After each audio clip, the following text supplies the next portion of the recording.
Welcome to the Brodart Tell Me More Summer Reads webinar. We're really excited to have you join us today, and we have three amazing authors, all very different styles and all very different stories.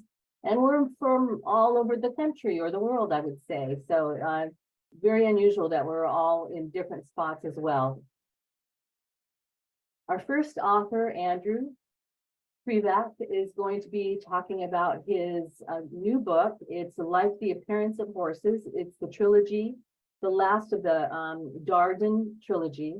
And he won a National Book Award for The Sojourn, one of the first books in the trilogy, The Sojourn. Finalist, I'm trying to give you more credit than you. Yeah, thanks. This book is a novel of one family, a century of war, and the promise of homecoming. And it's already receiving pre-pub starred reviews. So I'm going to share the book list starred review. I think it's very exciting to have pre-pub. And the book goes out on Friday, is that right? It goes on sale the 7th? May 9th. May 9th, okay. Yeah. So Krivak's resplendent multi-generational family saga expertly braids the horror of war with the struggles of those waiting for loved ones to return. And that is the booklet starred review. And he gets a lot of credit for really having a strong sensibility about human nature and the world around him. So Andrew, why don't you go ahead and start sharing your book? Thank you, Elenita. And welcome to everyone. I'm really grateful that you're here to hear us all talk about our novels. Like the Appearance of Horses is a work of literary fiction that is the freestanding culmination of my 3 novels set in the fictional town of Darden, Pennsylvania. It takes up the lives of characters from 2 blended families along a 70-year arc, showing how they've been shaped by war in the 20th century, while each generation struggles with its own sense of love and loss, duty and shame, citizen and sojourner. The title is taken from a line in the prophet Joel, who is describing a plague of locusts that threatens the Israelites. He writes, "Their appearance is like the appearance of horses, and like war horses, so they run." The novel begins in 1933, when Joseph Vinich, who has left the old country and created a life for himself, his wife, and his daughter in the Pennsylvania mountains, is surprised by the arrival of the half-Roma child he saved during World War I. Joseph welcomes Béchette, treats him as a son, and teaches him the way of the family and of the land. Eventually, Béchette and Joseph's daughter, Hannah, fall in love and marry and have their 2 sons, Bohemir and Samuel. But when World War II takes Béchette back to Europe as an American serviceman, and later his son Samuel to Vietnam, the wages of those wars continue to come back to the family generation after generation. To put it as succinctly as possible, Like the Appearance of Horses is a novel about one family that's been shaped by the many wars we've seen in the long martial arc of the 20th century, and how each generation, women and men both, at home and abroad, responds in its own way and at its own time to the calls and struggles of those wars that have shaped us as a nation. In the 20 years I've been writing fiction, one of the things I've fallen in love with and that has driven me to create a long history of one family has been the challenge and the joy of fleshing out a multitude of characters. The main family characters, of course, have the depth of time and their genealogical links in common, and which I mine for their connections and motifs. But I've found too that peripheral characters, some of whom simply come and go, are almost as important as the main characters in the ways in which they interact with and hold the mirror up to the main characters, giving an added depth and dimension to their struggles. It's almost as if they're parallel readers of the novel, as they offer their own understanding of, arguments with, and moments of forgiveness for the characters each of you will encounter on the page. For this reason, those peripheral characters are not just a critical dimension to the arc of the family, but to the entire arc of the narrative as well. Like the Appearance of Horses has the largest palette of characters I've ever created and worked with as a writer. Not only will you encounter Joseph Vinich, his daughter Hannah, and her sons Bohemir and Samuel, but also Joseph's wife Helen, his cousin Frances, who is modeled after my own great aunt Susan, Bern Grayson, Samuel's company captain and mentor in Vietnam, and my favorite, the family priest, Father Tomas Navaja, as well as many characters who come and go along the way, Each one is a crucial piece of the family puzzle. Each one is like a teacher who appears when a main character is in need of that teacher the most. And in case you need help remembering who's who, there's a full genealogy in the back of the book. I want to say that Like the Appearance of Horses owes its life, as my previous novels do, to the stories my grandmother told me as a boy growing up in Pennsylvania about life in what is now Slovakia, and what being an Eastern European immigrant was like in this country between the world wars. And that's important for this reason.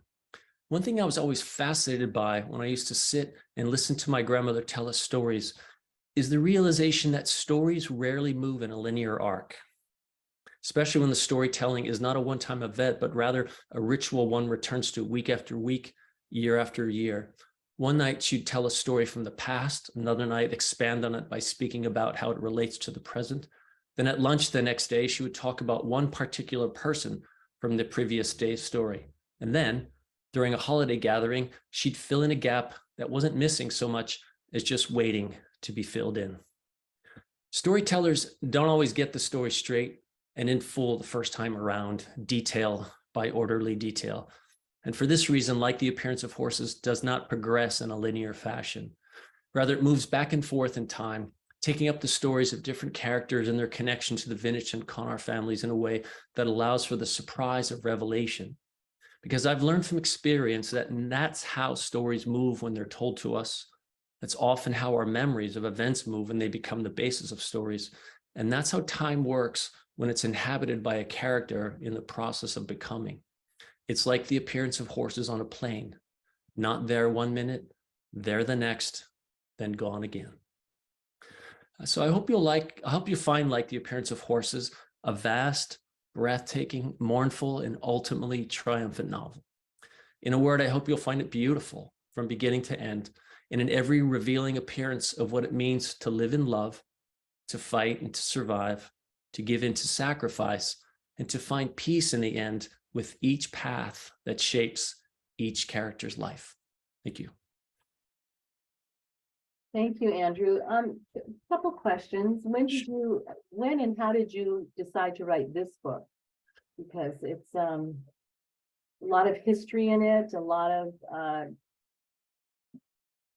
I'm sure a lot of research, but just going back through the different wars, and normally it would be one war or one story, but you combined a few in there. Yeah, so it really goes back to when I began the Sojourn back in the Sojourn was released in 2011. So by 2009, I was living in London.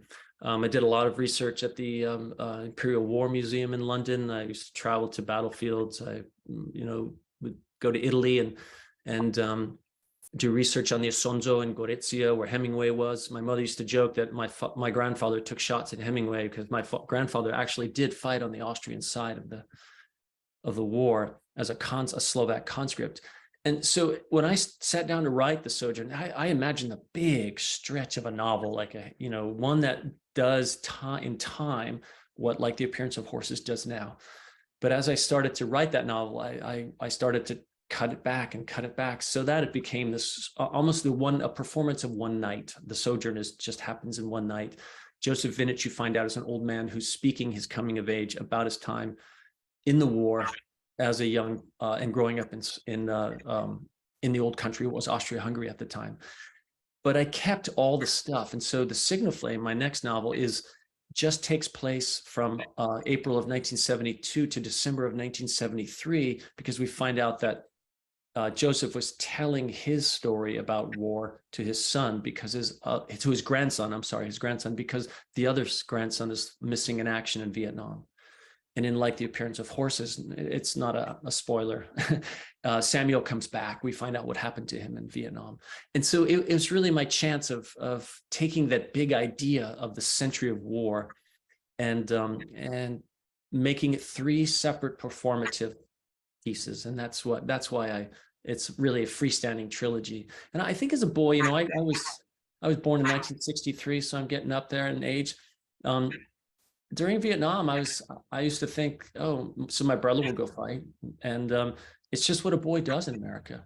You grow up, you go to your war, and if you're lucky, you come home and you get on with your life. That's not how it shook out for me, but that's really what I was, trained. My grandfather's World War I, my father World War II, my brother just missed Vietnam. And so it's really been a part of my coming of age in my psyche. And so I've tried to do that. And my grandmother's stories about World War I in the old country were really my introduction to storytelling. So. And in creating the story, do you do like a storyline, or is it coming to you as you're writing? Because the first part seemed like you had a lot of the next two books. I had an editor told me early on, and that wasn't even my fiction editor, used to say, everyone has a subject. The question is, what's the story? And I was raised with a classical education at St. John's College, Annapolis. And, we talked a lot about the Greek notion of the agon, the struggle. And I think I've always tried to decide, okay, what is the struggle in each piece? And so I don't know if this answers your question exactly, Elenita, but I think that I sit down to ask myself, okay, what's the story? With the Sojourn, it came to me and I just started writing. With the Signal Flame, I probably went through, no joke, about 4 full iterations of 100,000 word book. Took a while, but you just show up. And this one I brought to fruition during COVID, but I had already been pushing away at it and writing a great deal of it, but it came together for me during COVID. So thank you. So our next author is Lily Chu. She's written She's written, oops, jumping ahead. Oh, very sensitive. Sorry about that.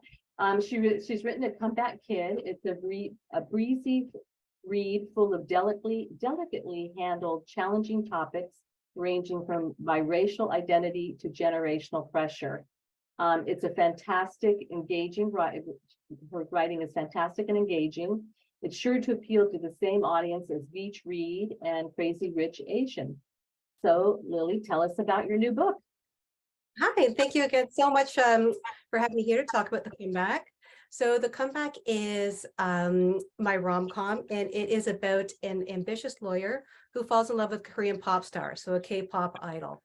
And when we begin, we start with Ariadne Hoi, Ari, and she's at work because she's always at work. What she does is work. So if she's not working at work, she's at home working. But she's also not having the best day because she's working. It's her estranged sister's birthday. Her father sends her an email with a How to Succeed article from the Harvard Business Review, because that's basically the only way he communicates with her. He desperately wanted her to follow in his footsteps of being a lawyer. And she meets Brittany, who, thanks to how she looks, her family connections, Ari can see is going to be her primary competition at the law firm. So when she comes home, she's not in the best mood. She's got her laptop bag. She's got all the work she's got to do that night. And what she's not looking forward to is anyone in the apartment. Luckily, her roommate is away on a business trip. Unfortunately, she comes in and there's a strange, very attractive man sleeping on her couch, because it turns out that her best friend roommate has let her cousin Ji-hoon fly in from Seoul to crash at her place to recover from a breakup. She's not thrilled about it, but she has to be a decent human being. So the two of them sort of rub along for a bit. They keep their distance. He's doing his thing. She's working. But then one day, it's a family emergency. Her father's in the hospital. Her estranged sisters come back. And Ji-hoon really steps up and shows what a decent guy he is. And from that point, they start getting closer. They share some secrets. He's a songwriter. But what he doesn't share is the biggest secret, which she eventually finds out, is that he is a K-pop idol. And not only a K-pop idol, he is the K-pop idol. He's one of the most famous men in the world. So that's a surprise. That's something they need to talk about. That's something that could definitely interfere with the relationship, even more than him going back to Seoul. So they talk about it. And once she actually hears his reasons, he wasn't actually in Toronto on a breakup. He was having a real crisis of artistry and what to do with his life. And so once they talk, she kind of understands where he's coming from. And they think, okay, you know what? Maybe long distance could work. Until she takes him to the airport and actually realizes what fame means and the lack of privacy and what it could mean for her life and their relationship. And she kind of thinks, I don't think it's going to work out. So she just says, you know what, it's been fun, but I'd rather just stop this now before it sort of whimpers out um, further on. And then she's sad, and he's sad, and everybody's sad. But she goes to Seoul on business, and they meet up again, um, and they reconcile. Except this time, it's caught by camera, so there's actual proof of them, and it turns into a huge scandal. And both of them have to decide decisions. They have to make some choices about um, what they're going to sacrifice for each other, if they're going to sacrifice for each other. What does this mean for their life? What does it mean for his career, her career, and where are they going to go, and will that be together?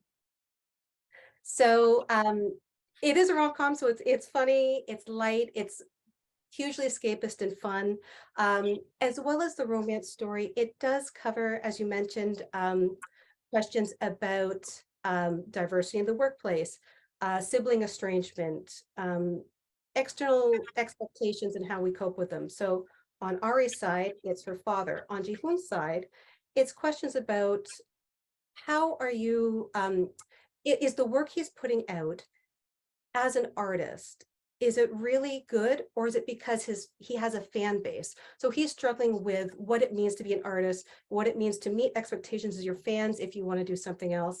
And both of them are struggling a lot with what it means to kind of be your authentic self, and coming to grips with that, and what it means about being your authentic self if that means disappointing the people you love most. The inspiration of the book is basically, I love K-pop. So I'm a big fan. If you're not familiar with K-pop, it's a great genre. It's pop, R&B, hip hop, rap. It's been around since about the 1990s, part of the Hallyu wave of Korean soft power. And,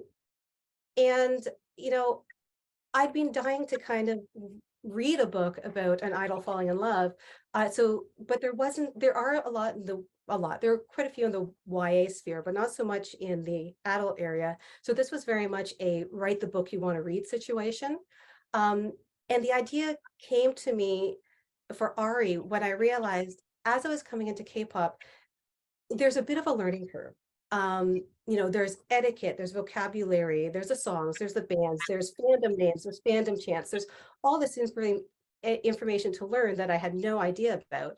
And I realized, like, a year before, any K-pop idol, like the biggest ones in the world, like BTS, could have passed me on the street, and if they weren't surrounded by a camera crew, I wouldn't have known, because it just wasn't in my realm of interest. And that is just so interesting to me, that all of this stuff is happening that I didn't know about, that is a multi-billion-dollar industry, has fandoms in the tens of millions. And I'm just like over here not listening to it. And so that's where the idea for Ari came about, where I was like, oh, that's actually a realistic, like, normally, sometimes with celebrity romances, it's like, did you really not recognize that guy? I mean, he's on, every billboard, but here in Toronto, it actually is quite reasonable that if you're not into K-pop, you wouldn't recognize even one of the biggest stars in the world. So that's where she came from. She's like, she's not really into pop culture, which is kind of for the book. And I was also interested, I love the idea of, coming into it from Ari's perspective. So the book is great if you like K-pop. You'll have some great Easter eggs in there. You'll be able to kind of relive your K-pop discovery journey. But Ari serves as a guide for readers who are not into K-pop. So, and she comes in from kind of a North American perspective of, what is this? Because it's quite a different way of music making and performance than I think we are used to in the West. for instance, when I first started, I could not understand. I'm like, they keep doing the same dance to the song. Like, do they not know other dances? And because I didn't know that the song, the choreography, the aesthetic is all part of the performance for that particular thing. So it was a really interesting journey for me as well. And I think readers who are new to K-pop will find it fascinating, as Ori finds it fascinating. It's been out in audio for a bit, so I've been able to get some good feedback from people, from listeners, about what they felt, and it was great to actually get that validated. I have had people DM me or email me saying, you know, sorry, I was getting a bit of feedback, so I just wanted to see if that was just me. Feedback from here, not feedback from listeners. People saying like, yeah, like I wasn't into K-pop, I read your book and now I'm going to my first concert, or I wasn't into it, started listening and I really like it. It's a fun thing to listen to. The book also has a bit of travel escapism. So Ari's passion / hobby is that even though she's never left the country, she loves planning trips for people, which I think was partly me because I wrote it during the pandemic, feeling trapped at home and I desperately wanted to be out in the world. But people have been inspired by that as well. You know, someone told me that they've planned a trip to Seoul after they read the book. Someone else is like, you know what, like the idea of travel, this kind of her travel thing was so cool to me. She found a company, and I guess you tell this company, you know, you want a beach or a city or whatever, they plan you a surprise trip and you just show up at the airport with your passport in a bag. So it's been great seeing that kind of feedback and the impact it's been having. It was a huge amount of fun to write. And I think it's just great for anyone looking for a great escapist book, you know, this summer on the beach, at the cottage, on your commute when you can't get to the beach or the cottage. I think it's just really fun. What would you say was the most difficult part of your artistic process? Of writing it? Writing it or actually looking at it and saying, this is going to be a book. You know, it wasn't actually that bad because, you know, there weren't too many challenges. I think the big challenge was making it accessible, but also interesting to people who are familiar with the genre, because I wanted to make sure that it's accurate so that a real fan, like someone who's been into K-pop for a while, isn't taking out the story by going, oh, that's not realistic, or that's not really how it happens. But I didn't want it so detailed that a reader coming into it would be turned off and just like, oh, I'm not really into it. So I think that was a challenge. But overall, the book, I've been working on it while writing my first book, The Stand-In. Just scenes would come to me, I would write them down. So by the time I actually sat down to write it, I actually had quite a few scenes to start pulling in. Is there anything else you want to add to it? I did do a K-pop choreo class as There's- part of the research. It was a disaster. When they say, if you're going to do it, when they say beginner class, they mean a beginner to that particular piece of choreography by that band. They do not mean a beginner to dance, which is where I was. So I did last the whole class, and then I ran away, never to be seen again. But at least you had fun. I did. You know, once I got over the embarrassment, it was fun. Well, thank you. And our next author, if I can get to the slide, is Tasha Silva. And this book is for people who liked the book, The Woman in the Window by A.J. Flynn. Tasha is this is her first book. She's a debut author, and she has a great quote from another author that I'm going to read to you about the book. A quietly eerie novel that from the first page is so deliciously unsettling that you can't help but read more. I loved it. And that's Flora Collins, author of Nanny Dearest. So it is a thriller, and it is kind of creepy. Even just the idea, when I read the first sentence, the test of the bad habit of reading, she has a roommate, and that she starts reading his journal, and all of a sudden it's like she's somewhat obsessed with him, and I'll let you tell your story. Thank you. Hello, everyone. Thanks for having me. Yeah, as Eleanor said, this is my debut and the first of anything like this I've done before. So yeah, but I'm excited to be here.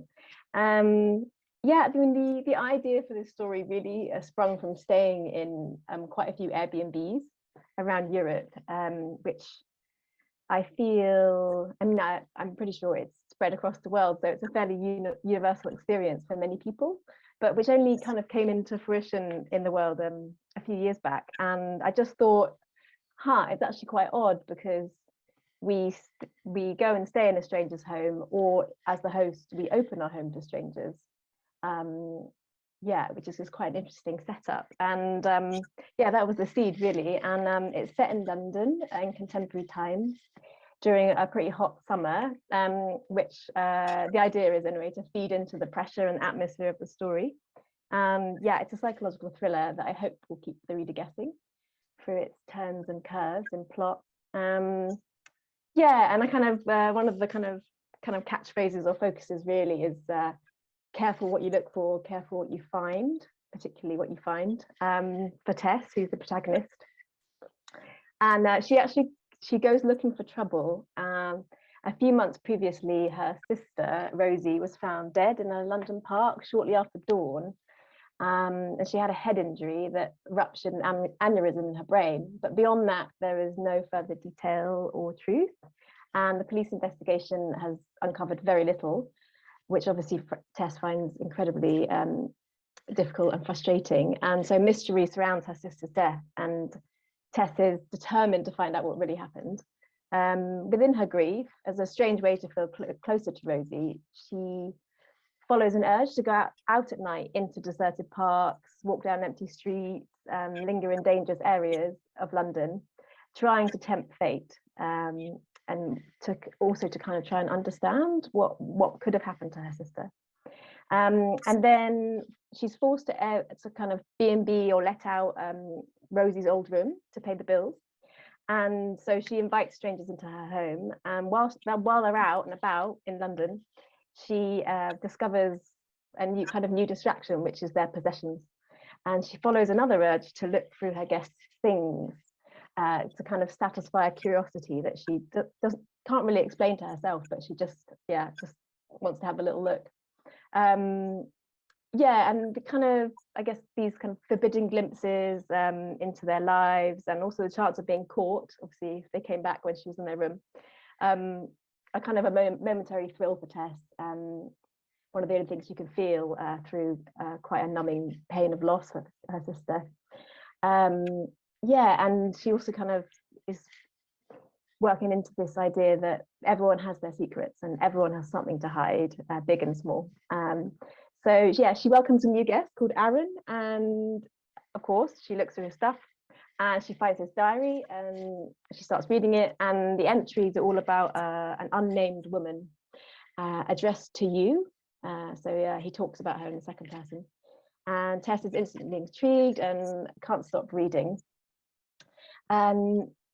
It's clear from the first that he has some kind of infatuation or some kind of intrigue towards this woman, and Tess can't figure out if it's harmless, kind of a crush, or perhaps something a bit more sinister, like near to obsession, say.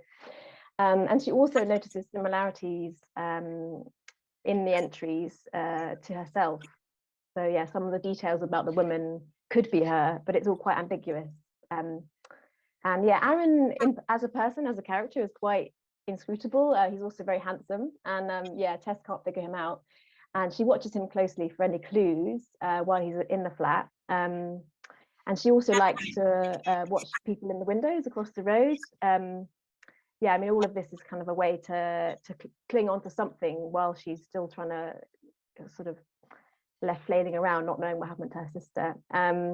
So yeah, that she kind of watches some of her neighbors, and across the way she can see like a man in the flat below, and there's a kind of young woman in the top floor flat who she actually ends up meeting through her neighbor called Luke, who lives below Tess.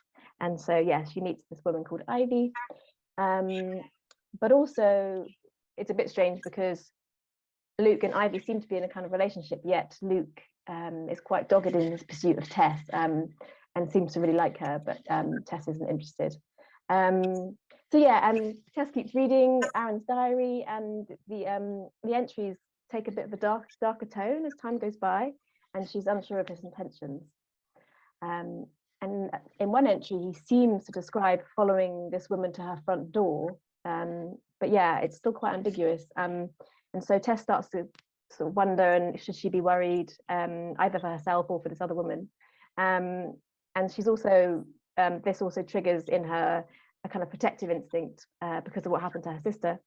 So she then follows another urge to start following Aaron, to see who this woman, to find out who this woman could be. So she starts shadowing him through the streets of London. So she's kind of pushed to extremes here. And yeah, so she does that a couple of times, and she zeroes in on who she thinks this woman could be. At the same time, jealousy is creeping in because she starts to like Aaron. So there's kind of all these like layers to everything she's doing. And yeah, and through all of this, she's still continuing to try and figure out who hurt her sister or what happened. She kind of suspects everybody around her, and she's also not sure what to think. And she also deeply suspects Rosie's ex-boyfriend, Oliver. She feels he must have something to do with it, even though he has a solid alibi. And so she also follows that thread as well, and kind of at one point takes the police investigation into her own hands, which gets a little sketchy. So yeah, there's a lot going on for Tess, and she's up to a lot of things, but in all her kind of own obsessions around these things, she fails to notice that she's being watched, and someone else likes to observe Tess, and they're intrigued by her beauty and behavior. And we hear about this through little snippets throughout the narrative. So yeah, that's the kind of main thrust of the story, and the questions kind of raise who's watching who, and how close to home can someone's secrets be. So yeah, that's the kind of broad synopsis, I suppose. And for me, the key themes of the book are kind of violence against women, grief, moving on, the nature of obsession, and how it can be tightly woven with or often driven by love,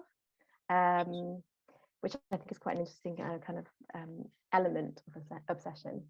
And also I want to kind of highlight how complex human characters can be, and that often people are not who we think we are. We can get the wrong impression, or just kind of misfire, or not find the true mark of who they are in their heart.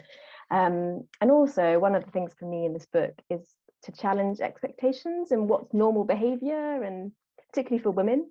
And a key part of this is trust as well. And very often women don't know who to trust, and can only rely on ourselves or other women. And I think a big question is, can we trust or rely on the police? Which came as a kind of a really key thing, particularly in Britain, after Sarah Everard in London, that got taken by a police officer. So who can we trust? And just staying in Airbnbs kind of goes against everything we've been taught, and that's fed into us, to keep ourselves safe, and all these kind of protective measures that we generally need to take on our daily lives. So that's the kind of my pitch there. So I have two questions.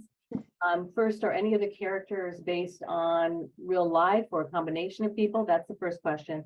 And the second question will be, what type of research did you do, or how in depth were you reading stories in the paper about things? Did you talk to the police department? I mean, you have a lot of different things happening. So those are my two questions. No, I'd love to say that my characters are based on someone I know, and I've had many people in my life be like, "Oh, you know, they're joking, but they're wondering if they're if they're in it at all." No, I'm afraid not. They come from my imagination, and I hope they're fully fledged characters from my imagination as well. Yeah, and then my research. Well, at the baseline, I stayed in a lot of Airbnbs, and yeah, and there were, and of course, I know that many Airbnbs now you can just turn up to an empty flat and that you don't even see anyone. You get like a door code, but when I was doing it quite a few years ago, yeah, most of the options were to stay in someone else's flat or house. Yeah, and I had some quite mixed experiences. I mean, it was all, I've never had a really bad experience, but there was one occasion when I didn't even meet the host. Her daughter let me in, and then I didn't realize that there would be someone else. There was another room in this, and these other people just showed up and quite late at night, and so even that little, you know, nothing happened. It was totally fine, but yeah, it just highlighted for me like, oh, this is quite a layered situation that I find myself in. And I did have a little look through my host's cupboards one time, just again out of curiosity, of course. Never took anything, but you know, it's that easy. You could just have a rifle whenever they're out if you wanted to. And then yeah, it was also as part of my research, I did pick a couple of strangers on the street, a man and a woman, at different times, and just followed them for a few minutes to see how easy or hard it is to stalk someone, because that's not something I do, obviously. Yeah, and just to get the sense of the feeling in myself and what came up, and yeah, and it was sort of, yeah, an interesting experience emotionally, and also to check whether they could notice me, and how, because especially like on a really busy street in a massive city, obviously navigating in itself is quite hard, but you can be, I feel, pretty anonymous, and especially if someone's like, I don't know, got their headphones in, or yeah, they're just like trying to get somewhere, which most people are in London. They're not very so yeah, and neither of them seemed to notice me, and the woman did glance over her shoulder, but you know, in one of those situations where I couldn't tell if it was towards me or it was just like a sort of cursory kind of glance. But yeah, I'd say that's that's like the key research for me.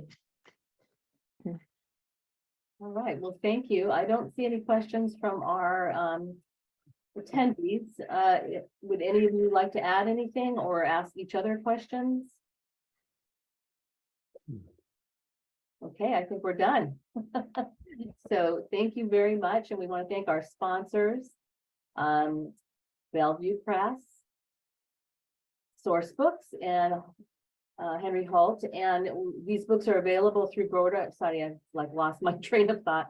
These books are available through Brodart, and this is recorded. We do the webinars once a month. Next month will be children's books, and then we'll be doing diversity in June for adult titles. And as I said, books are available for you to purchase. And if you have any questions or would like to contact one of the authors to have them at your library, you can let me know and we'll let their publisher know. So thank you very much. And we will end the webinar. Thanks, Elenita. Yeah, Thanks, thank you. Lily, Tasha.